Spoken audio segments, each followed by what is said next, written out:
The first order of the day is the consideration of the report of the Ad Hoc Committee on the Nigerian security challenges on the urgent need to restructure, review, and reorganize the current security architecture. Mr. President, with your permission, I would like to move a motion for the Senate to consider the report of the committee. Move the motion. I rise to move the motion that this distinguished Senate do consider the report of the do consider the report of the Ad Hoc Committee on the security challenges and the urgent need to restructure, review, and reorganize the security architecture. I so move, Mr. President. Minority Leader. Thank you, Mr. President. Colleagues will recall that on Wednesday, 29 January 2020, the Senate considered a motion that I humbly presented before this distinguished chamber on the Nigerian security challenges. And on the basis of that, the Ad Hoc Committee was formed with 4 terms of reference. And when you look at the paragraph 2 of the report, you will see the members of this Ad Hoc Committee and the Secretariat with the technical assistants who helped us to do this work. We also went through what happened with similar thing in 2018 in the 8th Senate and captured the major recommendations that have been made at that level. From there, we moved on the methodology where we grouped the institutions, all the security institutions that we have. We classified them into several groupings, and we looked at them as military and defense institutions. We looked at them in law and order institutions. We looked at them also as data management and intelligence institutions. We looked at the advice also from governance, institutions. We also heard from all the security bodies, from the military to the police to immigration to customs to almost every other institution, law and order institution, immigration, civil defense, and NDLEA, and several other institutions. So on the basis of this focused 2-week effort to really reach out all the security institutions in the country, we were able to review all the information that we have discussed with them. They are contained up to page, our discussion with them and their submissions are contained up to page 50 of the report. We looked at them up to page 50 of the report, and then from page 52, we made our own general observation, which, with your permission, I think they are important. I will read. The first one is that we found and observed that almost all the institutions have weak and antiquated legislations, most of which are done either during colonial era or under the military administrations, and therefore do not reflect the challenges of the moment and desire for the governance of a democratic dispensation. 2, there are very ill-defined operational boundaries and overlapping jurisdictions among the security services, leading to confusion in priority setting, platform acquisition, training, direction, and general orientation. 3, there is a lot of internal incoherence and interpersonal conflict, which have led to a lot of antagonism within the security organizations. The absence and inadequacies of effective corrective mechanisms within those institutions allowed interpersonal disputes to fester, thereby undermining the operational efficiency of the services. 4, most of the agencies are operating in isolation with very little, if any, coordination between them. This most unfortunate situation can be seen from the recent face-off between the Office of the IGP and the Police Service Commission, which degenerated into open litigation in the law courts. Most recently, the public release of letters of the NSA's office to the service chiefs discountenancing their engagement with the Chief of Staff to the President, bordering on security matters, is a loud testament of the level of disharmony and interpersonal conflict and intrigues within the nation's security and defense establishment. 6, interagency rivalry and endless battles of supremacy have undermined operational effectiveness. This has worked against cooperation, sharing of information, and effectiveness of intelligence and operational platforms for coordinated internal security operations. 7. The alleged non-funding of the Office of the National Security Advisor since 2015 has undermined the effective performance of its coordinating function in security architecture. This has led many agencies to question his authority and relevance in various fora, thereby adversely affecting inter-service cooperation and intelligence sharing. 8. The law governing the operation of the 3 intelligence agencies, that is, the Department of State Services, the National Intelligence Agency, and the Defense Intelligence Agency is very defective and is clearly responsible for the failure to define their functions, boundaries, and relationships with one another. 9. There is very little, if any, effective and committed leadership to guide, motivate, and focus the security institutions on the challenges of their responsibilities and how to go about fulfilling them in a creative, innovative, and cooperative manner. 10. The general absence of a performance monitoring and evaluation mechanisms within the institutions and services have undermined discipline and due diligence in the conduct of security-related operations. 11. Allegations have been raised that the quest of personal wealth acquisition has undermined institutional coherence and discipline and resulted in allegations of wastages of funds, squandering of appropriated resources. This is one of the sources of unhealthy competition and interpersonal rivalries within the various services. 12. The security agencies tend to acquire modern technologies and force multipliers in isolation, which resulted in multiplication of incompatible platforms belonging to different arms and services. This affected mutual beneficial relationship and coherence of security operations. 13. Very little attempt has been made to provide reliable interface modules that could multiply the capacity and simplify inter-service access to existing technological equipment and capabilities. 14. The Ad Hoc Committee noted the cry of inadequacy of funds that was made by almost all security and intelligence agencies. 15. In almost all the services, there is a general lack of proper acquisition and maintenance culture of the expensive equipment and platforms used for defense and internal security operations. 16.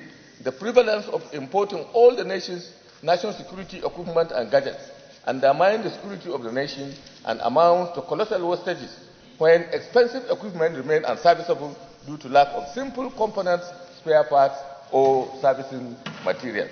17. There is a general absence of an effective centralized criminal database for the country. 18. Lack of comprehensive identity management data covering the country's population with no interface of databases belonging to several institutions such as INEC, BVN, National Communication Commission, National Identity Management Commission, Immigration, Customs, etc. 19. Communication infrastructure in the country is generally very weak, so there are many blind spots which need to be covered in order to ensure that every space in the country is served. 20. Generally, there is a lot of emphasis and reliance on the exclusive use of force in national security challenges to the exclusion of other alternative dispute resolution mechanisms and strategies. 21. There is a general failure of governance to nip potential security breaches in the bud before they fester and result into serious security challenges. 22. General weakness of national information and orientation dissemination entities in their propagation of public enlightenment measures against insecurity and to properly educate the youth about the dangers of drugs, insurgency, criminal gangs, and culture. And finally, 23, most of the security institutions, particularly the police, lack well-trained personnel, functional and well-equipped training institutions. Where these institutions are available, they are dilapidated, and training is done in isolation with other institutions. So from there, we move to our recommendations. In order to achieve a proactive way in these recommendations, we divided the security sector into several sectors. The first one is the recommendation regarding the military and defense subsector. Here, our recommendations are A. The National Assembly Committees of Defense, Army, Navy, Air Force should, in concert with the Ministry of Defense, examine the old legislation and acts of the National Assembly that give legal status to the armed forces with a view to bringing them up to date and more responsive to the functions and core mandates of the armed forces. For this purpose, the committee should present such bills to the Chambers of National Assembly within a period of 3 months. B. All joint operations should be carried out strictly in accordance with the extent operational procedures provided by Armed Forces Act. This Armed Forces Act, the procedure is that all joint operations should be handled by the Chief of Defense Staff, not directly by silo forces. Whenever there are two services that are involved, the Chief of Defense Staff should lead the operation, not the Army, the Navy, or the Air Force as individual entities. That's what the law says, but they are not doing it, they are doing it separately. C. The military should strictly stay within the limits of its constitutional provisions, which determine its involvement and deployment. D. Acquisition of defense-related equipment should be conducted by a center to ensure interface and interchange of platforms for proper coordination and training. And that center, later in the report, will advise to be the National Security Council. The Ministry of Defense and the Chief of Defense Staff, that is the Army, Navy, will make their recommendation to the Ministry of Defense, and the Defense, they will go to the National Security Council. The National Security Council will be the final authority in determination of the type of armaments that are being handled by each of the forces. E. Training institutions and curricula should be harmonized to ensure that all personnel develop the standard ethos of leadership and discipline. F. All military commanders should be directly held responsible for failure to achieve operational targets and set objectives. G. The military should maintain proper and clear system of rewards and discipline, such that there will be no discrimination or favoritism in the career management of officers and men. H. During defense or internal security operations, cash ration allowance should be discontinued in favor of a 30% to 40% basic monthly salary paid directly into the account of the officers and men involved in the operations. In this regard, field kitchens, comfort rations must be provided to each operational unit in the field. I. Due to dependence on the nation on foreign countries for defense equipment and spares, and the often complicated process involved in acquiring them, interparliamentary diplomacy is required. The National Assembly should be involved in lobbying in counterparts in the countries involved on behalf of the nation. In addition, leaders of the relevant committees of the National Assembly should be included in presidential delegations on presidential visits to foreign nations. J. The nation should strive to establish a strong industrial complex for research and development and production of military-related hardware, spare parts, and equipment in such a way that defense equipment and hardware are protected from dependence on foreign supplies. This calls for improvement of funding to Defense Industries Corporation of Nigeria, that's DICOM. To this end, the Ad Hoc Committee recommends the setting up of a national defense fund into which all Nigerian adults and businesses should make contributions for revival and investment in our national defense industries. Such funds should be backed by legislation and put beyond the reach of any form of use outside the functions for which it was established. L. Welfare of all personnel, officers and men should be enhanced through effective insurance scheme, gratuities and pensions. M. There should be established a department of veteran affairs in the Ministry of Defense to counter for the welfare of discharged officers and men. N. Employment opportunities should be provided for retired and discharged officers and men. O.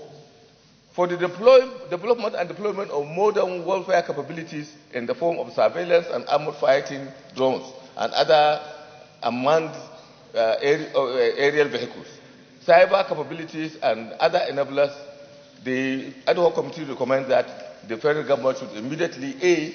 Provide sophisticated unmanned aerial vehicles comprising conventional drones and fixed long-wing endurance drones for the Nigerian Army. B. Provide the Nigerian Army with drone detection equipment and incapacitating technology, such as anti-drone systems and laser beams for intercepting drones belonging to bandits and insurgents, because they are, with the collapse of the ISIS, you know, the Boko Haram and their allies, you know, have acquired a capability of using a force multiplier in the form of drones, you know, which they deploy to detect where the Nigerian Army units are located. So we have to have a capability to attack those drones and destroy them before they destroy our forces. So and then the second one, the C, is to launch massive and sustained combined military operations to identify, destroy camps, hideouts, and strongholds of bandits, kidnappers, and insurgents. So we come to the next section, which is where we have the internal security and law and order subsector. Here, we are more concerned about the police and related institutions. We looked at the major problems that face the police. We identified the earlier problem that they had when they were nationalized and removed from local authorities, and this really uprooted them from their the local authority structures, and relatively isolated them. So we want to bring that kind of thing back. Therefore, it is the recommendation on number 3, page 58. The Ad Hoc Committee recommends that this important vital institution needs major reorganization in order to bring it closer to the people and make its operations more responsive to the security needs of the people. 4, we recommend that the police command structure be decentralized with operational and budgetary powers vested in the zonal level. That means instead of the IG at the top, we are trying to say the powers of operational command should come to the zonal levels. And for us, we looked and identified about 12. The country should be divided into 12 zones. 5, this classification, you can see this in page 4 and page 58. Those who want to see this much more clearly and could contrast what we have said with the presentation that has been made by the police about their own zones, which is at page 16. If you are interested, you can go to page 16. This is the zonation that the police currently has. For us, this is the zonation we are recommending. In addition, we are saying that the zones should take command, of the operational command of the police force, while the IG will view the administrative and other, which we will define later. This classification is our own, is based on contiguity and similarity of security challenges. Because police work, unlike military engagement, is civil work that requires synergy between civil authorities and the citizenry. It is the area where the legitimacy of governance is tested because it involves settlement of disputes, detection of crimes, isolating and dealing with violence, public order, miscreants, etc. So, on this level, we looked now at the level of the state security councils. We said the state security councils should provide civilian control of the police forces located to those levels. These councils should have powers of recruitment, particularly for general duties officers and constables. They should also have integrated the zones should have integrated mobile units, special weapons and tactics, and intelligence units under their control for riot control and quelling insurrection before they assume serious dimensions. So we are suggesting also in 6.4 that the state security councils overseen by a civilian security structure should comprise in each state the following. There will be modifications depending on the local issues in the any local area. We would now take the people who they think are important. For us, we saw that we have a difference with the police. We discussed this with the police, as an institution with IG on all his DIGs. But we have differences with them because we thought that the National Assembly and members of the National Assembly in each state and each zone, in one way or the other, should be involved. Because at the end of the day, the appropriation and the monies that will come to do it are going to come from here. Therefore, we should actually be participants at the various level of the security architecture, so that we know exactly what is happening. So we go to... Leader, before you pass that, who is going to be the chairman of the State Security Council? The governor? Okay.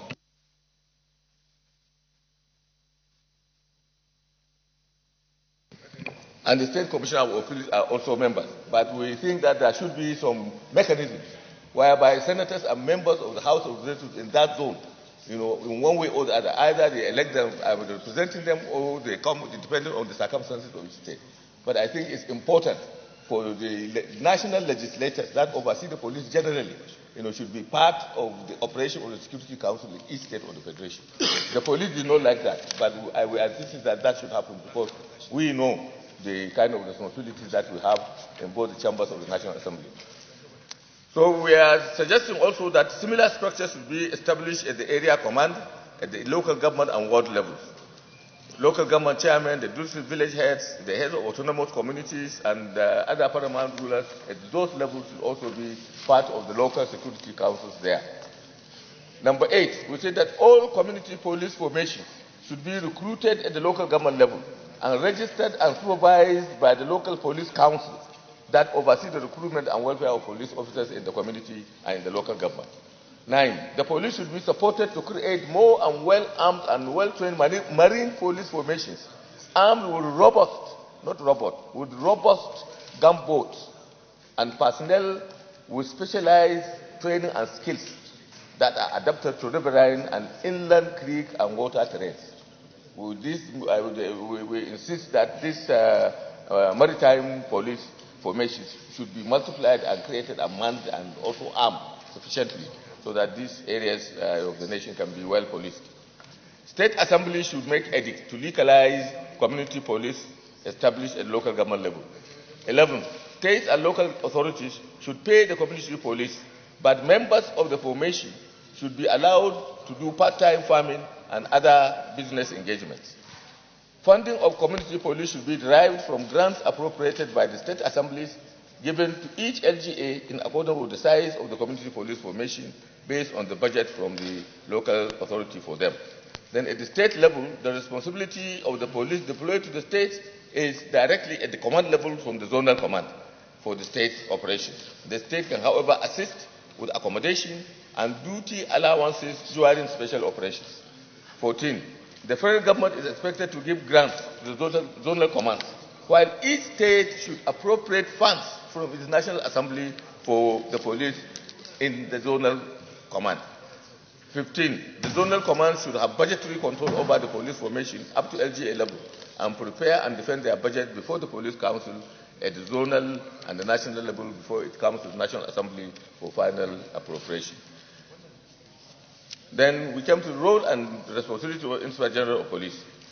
We can see we have general supervision, control over training institutions, the kitchen and accoutrement of officers, foreign operations and training, assisting the Ministry of Police Affairs in procurement of of special arms and weaponry, and interstate intelligence, national criminal police record. These are what we said.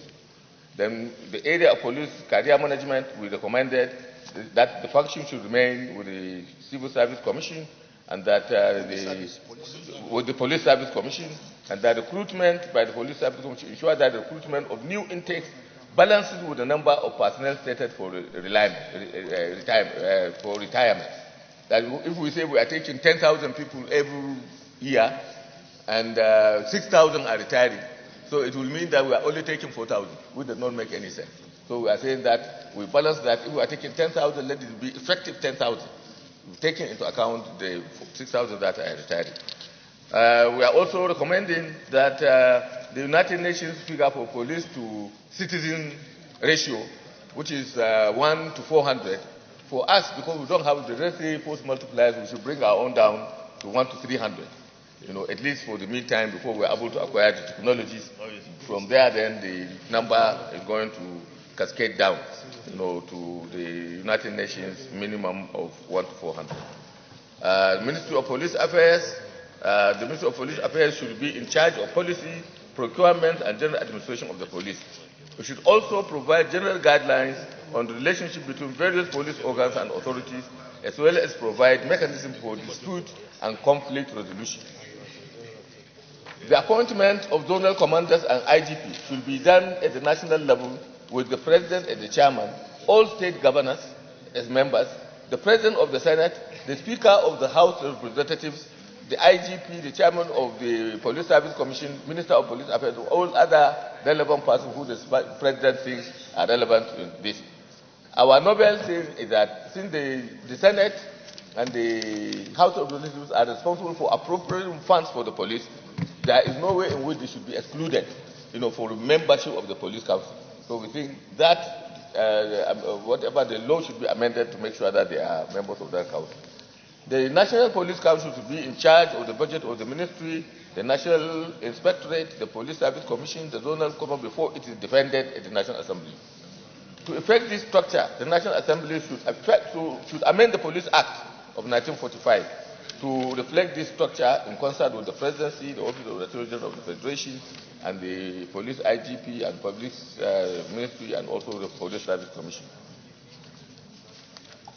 Now, we are suggesting that if we restructure the police in this way, we recommend that a modern police central crime registry is deployed force-wide in a digitized form to guide criminal detection and law enforcement operations at the zonal level and nationwide. We also recommend the modernization and amendment of the Evidence Act to admit digital evidence such as DNA, audio, video footage, and other forms of forensic evidence in prosecution in order to provide watertight evidence that will guarantee conviction and reduce vexatious, prolonged litigation.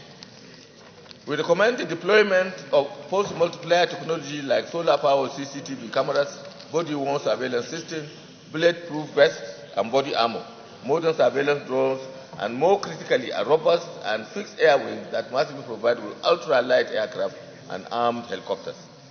D, the need for us to increase the size of the police to approach the UN ratio.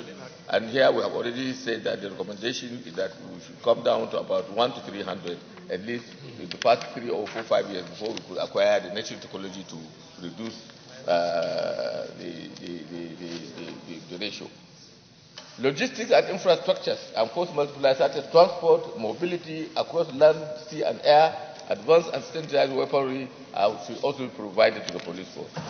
The national defense industry should be calibrated to produce weapons and advanced equipment for the police force. We must provide the police with decent accommodation at all levels. This can be handled as part of the contributions of the local government to the police force. A veteran affairs department should be established in the Ministry of Police Affairs to cater for the special needs, including health, of retired and honorably discharged police officers and men. The welfare and pension of police officers and men should be enhanced during operations and at retirement. This should include adequate insurance policy, post-service job placement, etc. All police stations in the country should be rebuilt and re-equipped with appropriate infrastructure, information and communication facilities and equipment. Police training institutions should be rehabilitated and provided with teaching and learning facilities and equipment, including teaching and instructional materials, firing ranges, and training allowances. Mobile special forces of the police should be provided with armored personnel carriers and rugged, powerful transport vehicles and body armor. Part of the zonal police command should be money generated from services rendered to the private sector. Such money should be appropriated as part of the budget of the zonal commands. We should allow each zone to collect these kind of funds and then put them as part of their budget on an annual basis. On this particular section dealing with the police, after we did our own work, we invited the IG with his men and we went through the entire thing. And apart from the areas that I indicated, they are almost at one with us on most of the recommendations, except the ones that I told you that there are some differences between them and us. Then we come to the Immigration Service. Here the recommendation is that the Act establishing the Nigerian Immigration Service should be examined and amended by the National Assembly Committee on the Interior in concert with the Ministry and Immigration Services. The amendment should bring the laws up to date with the demands of the current border security, migration, identity, human trafficking, and other threats that are currently prevalent. The Immigration Service should be clearly designated as the frontline institution that is in charge of border security. Its current data management capability and interface should be calibrated with that of the National Identity Management Commission. The work of the Immigration Service should also be technologically empowered with digital and satellite information capabilities that gives them the capacity to monitor in real time the entire land and maritime borders of the country. On Customs Service, we suggested that the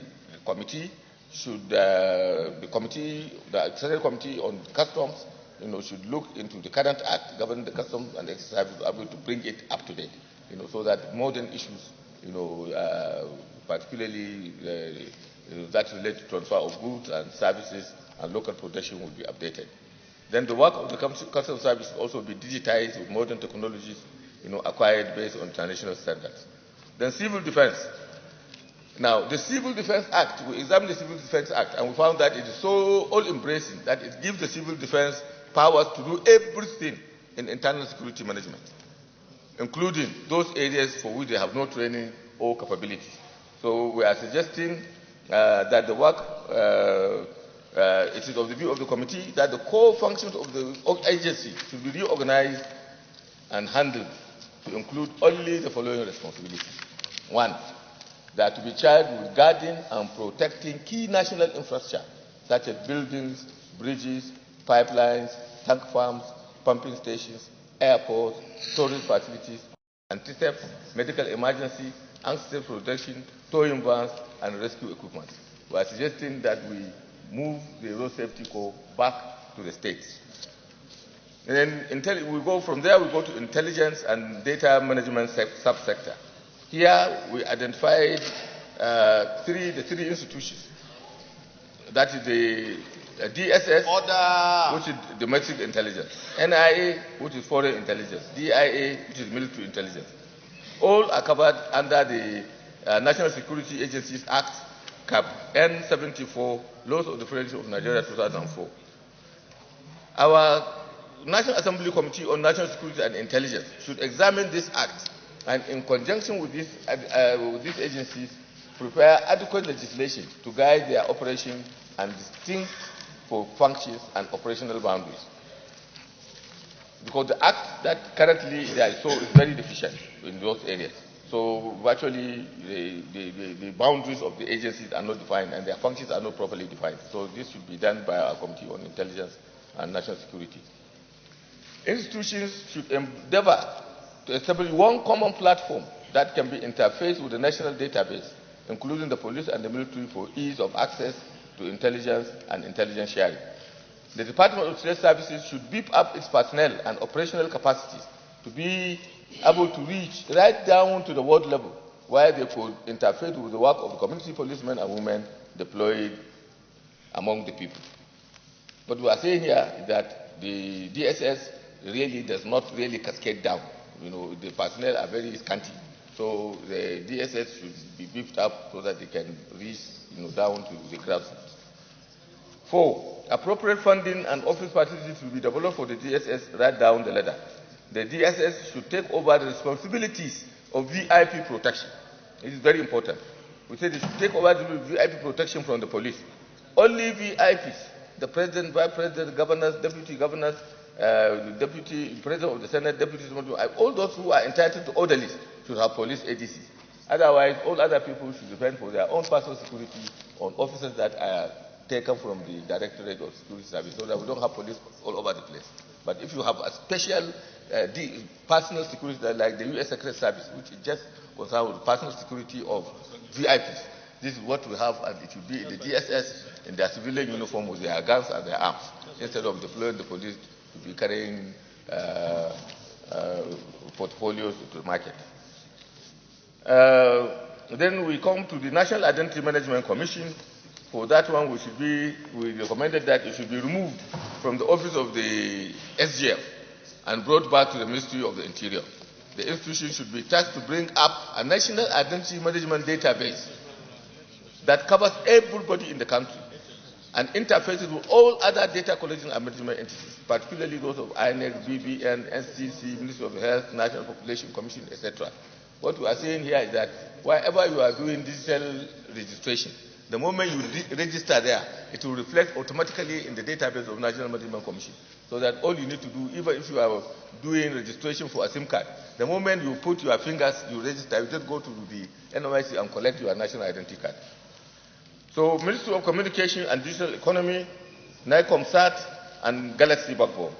These institutions put their acts together and ensure that the entire national space is digitally connected and all blind spots eliminated through a combination of ICT infrastructure penetration and connectivity.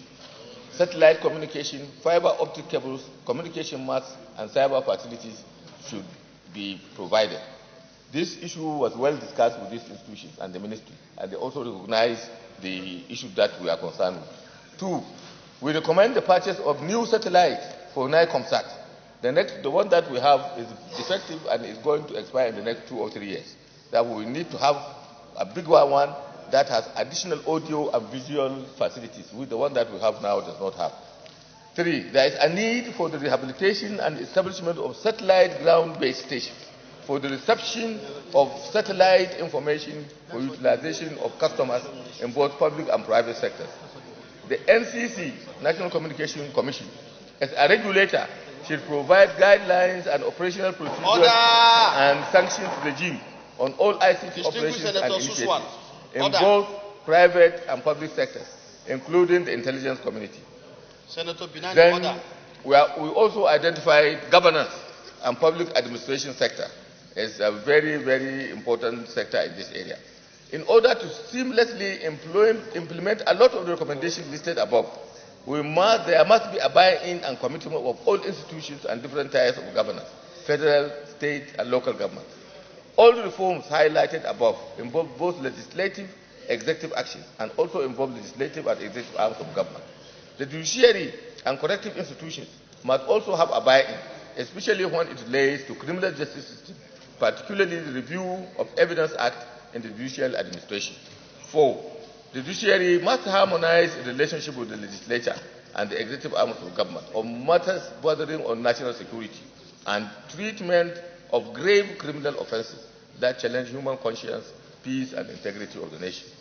And 5, in order to embed these reforms in the security structure of the country, some constitutional amendments regarding legislative lists and revenue sharing formula are imperative. So the Constitution Committee will have to go into this and look into all these areas where we have to change some of the areas that we have in the list. Constitutional amendments are required to provide for direct funding of local governments and their recognition at the third tier of governance. We need to make constitutional amendments to provide for a role for the states and local governments in the funding of the police and community police at zonal, state, and local government levels. 4, on this score, the Ad-Hoc Committee suggests a revenue allocation formula of 45%, 30%, and 25% to the federal, states, and local government areas respectively. This is particularly so since states and local governments are sharing the cost of security, police, and intelligence operations. These responsibilities at the local level will also involve the need to classify offenses as federal, state, and custodial responsibilities cascading down the administrative tiers of government, i.e. the state, the federal, and LGA corrective centers. The fight against drug abuse should also be intensified, not only through concerted fight against offenders, but also through the detoxification and rehabilitation of addicts. This can be done through the establishment of federal, state, and local government rehabilitation centers. 9, the NDLEA should be strengthened and provide all necessary support to discharge its duties and operate down the LGA and ward level. It should also handle the responsibility of running the drug rehabilitation centers. Then we come to the general recommendations, which we think are immediate issues that we think should now come in. The first section is legislation. Here, what we have done is to look into the upgrading of defense and security legislation targeted towards specific areas. What we have done is to identify the laws that are there now. These ones are concerned with the Police Act, the Nigerian Security and Civil Defense Corps Act, the National Security Agencies Act, the Armed Forces Act, we have listed them with their numbers, the Immigration Act, Customs and Excise Management Act, the Nigerian Communications Commission Act, the National Identity Management Commission Act. This is the responsibility of the legislature. This is our own responsibility of our committees.